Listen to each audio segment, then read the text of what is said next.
আজকে আমি লাউয়ের খোলা দিয়ে তারই ভিতরে আবার আলু দিয়ে একসঙ্গে ভাজি করব।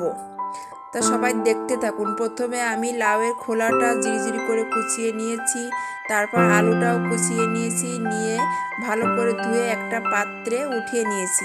নেওয়ার পরে তারই ভিতরে আমি পেঁয়াজ কুচিটা বেশি করে দিয়েছি, কাঁচা মরিচ আর শুকনো মরিচ দুটো একসঙ্গে মিক্স করে দিয়েছি, হলুদ মরিচ দিয়ে তারপরে দিয়ে কড়াইতে গরম তেল দিয়ে তেলটা গরম হয়ে যাওয়ার পরে ভাজিটা ছেড়ে দিলাম।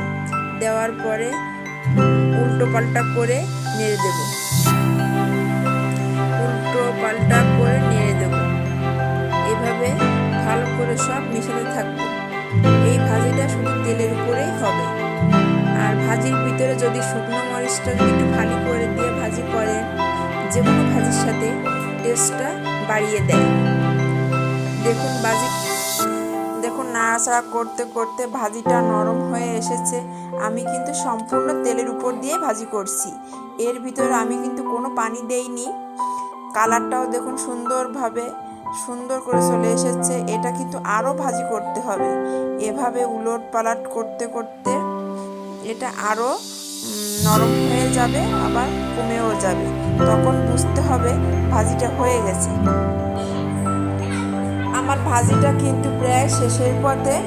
তাই আপনারা ভালো লাগলে সাবস্ক্রাইব করবেন।